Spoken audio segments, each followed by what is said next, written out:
ಬೆಂಗಳೂರು ಅಭಿವೃದ್ಧಿ ಸಚಿವ ಕೃಷ್ಣ ಬೈರೇಗೌಡರು ಸುಂದರ ಸ್ವಚ್ಛ ಬೆಂಗಳೂರಿಗೆ ಪಣ ತೊಟ್ಟಿದ್ದಾರೆ. Good initiative actually.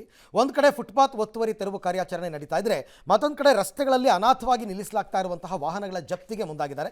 Operation vehicle ಕಾರ್ಯಾಚರಣೆಗೆ ಕ್ವೀನ್ಸ್ ರಸ್ತೆಯಲ್ಲಿ ಕೆಪಿಸಿಸಿ ಪಕ್ಕದ ರಸ್ತೆಯಲ್ಲಿ ನಿಲ್ಲಿಸಲಾಗಿದ್ದ ವಾಹನಗಳಿಗೆ ನೋಟಿಸ್ ಸ್ಟಿಕ್ಕರ್ ಅಂಟಿಸಿ ಸಚಿವರೇ ಖುದ್ದಾಗಿ ಚಾಲನೆ ಕೊಟ್ಟಿದ್ದಾರೆ. ಜಿಬಿಎ ಪೊಲೀಸ್ ಇಲಾಖೆ ಜಂಟಿಯಾಗಿ ಈ ಕಾರ್ಯಾಚರಣೆಯನ್ನು ಮಾಡುತ್ತೆ. ಸದ್ಯಕ್ಕೆ 1581 ವಾಹನಗಳ ಪಟ್ಟಿಯನ್ನು ಮಾಡಲಾಗಿದೆ. ಇನ್ನು ಫುಟ್ಪಾತ್ ವೆಹಿಕಲ್ ಬಳಿಕ ಕಸದ ಸಮಸ್ಯೆ, ರಾಜಕಾಲುವೆ ಒತ್ತುವರಿ ತೆರವು, ಸಾರ್ವಜನಿಕ ಸ್ಥಳದಲ್ಲಿ ಅವಶೇಷಗಳನ್ನು ಸುರಿದು ಹೋಗೋದು, ಇದರ ಬಗ್ಗೆನೂ ಕೂಡ ಕಾರ್ಯಾಚರಣೆ ಮಾಡ್ತೀವಿ. ಎಷ್ಟೇ ಟೀಕೆ ಬಂದರೂ ಬೆಂಗಳೂರು ಜನರ ನೆಮ್ಮದಿಗೋಸ್ಕರ ಕ್ರಮ ಕೈಗೊಳ್ತೀನಿ ಅಂತ ಕೃಷ್ಣ ಬೈರೇಗೌಡ ಅವರು ಹೇಳಿದ್ದಾರೆ. ಹಾಗಾದರೆ ಏನಿದು ಆಪರೇಷನ್ ವೆಹಿಕಲ್ ಅನ್ನೋದನ್ನು ನೋಡೋಣ. ಹಾಗಿದ್ದಾಗ ಆಪರೇಷನ್ ವೆಹಿಕಲ್ ಏನು? ಭಾಳ ಒಳ್ಳೆಯ ಕೆಲಸನೇ ಇದು. ಬೆಂಗಳೂರು ಕ್ಲೀನ್ ಮಾಡ್ತಿದ್ರೆ ಅಟ್ಲೀಸ್ಟ್ ಎಲ್ಲರೂ ಕೈ ಜೋಡಿಸಬೇಕಾಗಿರುವಂಥ ಕೆಲಸ ಇದು. ಸಾರ್ವಜನಿಕ ರಸ್ತೆಗಳಲ್ಲಿ ದೀರ್ಘಕಾಲ ನಿಲ್ಲಿಸಿರುವಂಥ ವಾಹನಗಳು, ಹಳೆ ವಾಹನಗಳ ಜಪ್ತಿ ಕಾರ್ಯಾಚರಣೆಯನ್ನು ಮಾಡ್ತಾ ಇದ್ದಾರೆ. ಕಂಡಲ್ಲೆಲ್ಲ ನಿಲ್ಸ್ಕೊಂಡು ಹೋಗ್ತಾ ಇದ್ದಾರೆ. ಅವುಗಳನ್ನು ಕ್ಲೀನ್ ಮಾಡೋ ಕೆಲಸ ನಡೀತಾ ಇದೆ ಈಗ. ವಾಹನಗಳಿಗೆ ಮೊದಲಿಗೆ ಸ್ಟಿಕ್ಕರ್ ಅಂಟಿಸ್ತಾರೆ, ಚಕ್ರಕ್ಕೆ ಒಂದು ಕ್ಲ್ಯಾಂಪ್ ಹಾಕ್ತಾರೆ.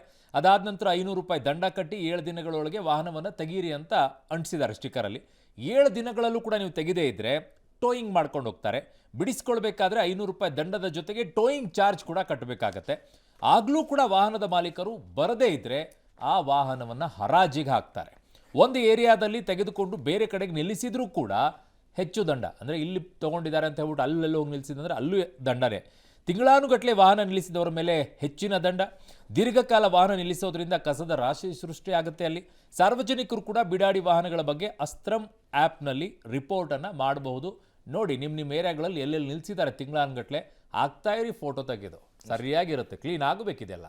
ರಸ್ತೆ ಬದಿಯಲ್ಲಿ ಅಥವಾ ಪಾರ್ಕಿಂಗ್ ಜಾಗಗಳಲ್ಲಿ ಯಾರು ತಮ್ಮ ಸ್ವಂತ ವಾಹನಗಳನ್ನ ಬಿಟ್ಬಿಟ್ಟಿದ್ದಾರೆ, ಇವುಗಳನ್ನ ತೆರವು ಮಾಡಬೇಕು ಅಂತ ನಾನು 15 ದಿನಗಳ ಹಿಂದೆನೆ ಜನಗಳಿಗೆ ಮನವಿ ಮಾಡಿದ್ದೆ. ಮತ್ತೆ ಈ ವಾಹನಗಳು ತಿಂಗಳುಗಟ್ಟಲೆ ಇಲ್ಲೇ ಬಿಟ್ಟು ಹೋಗಿರ್ತಾರೆ. ಸಾರ್ವಜನಿಕರಿಗೆ ಸೇರಿದ ಜಾಗ ಅವರು ಸ್ವಂತಕ್ಕೆ ಅತಿಕ್ರಮಣ ಮಾಡ್ಕೊಳ್ಳೋದು ಕೂಡ ಕಾನೂನು ಉಲ್ಲಂಘನೆ. ಆಮೇಲೆ ನೋಡೋದಕ್ಕೂ ಕೂಡ ಬೆಂಗಳೂರು ಅಸಹ್ಯವಾಗಿ ಕಾಣ್ಲಿಕ್ಕೆ ಇದು ಒಂದು ಕಾರಣ. ನೀವು ಮನೆ ಕೆಲವು 6 ತಿಂಗಳು 1 ವರ್ಷಗಳಿಂದ ಅಲ್ಲೇ ಬಿದ್ದಿದ್ದಾವೆ. ಉದ್ದೇಶಪೂರ್ವಕವಾಗಿ ಬಿಟ್ಟು ಹೋಗಿರ್ತಾರೆ, ಏನಾಗೋದಿಲ್ಲ ಅಂತ. ಪಾದಚಾರಿ ಮಾರ್ಗವನ್ನು ಜನರಿಗೋಸ್ಕರ ಇಟ್ಕೋಬೇಕು. ಅಲ್ಲಿ ಕಸ ಎಲ್ಲ ತುಂಬಿಟ್ಟು ಇಡೀ ವಾತಾವರಣನೇ ಕೆಟ್ಟು ಹೋಗ್ತಾ ಇದೆ.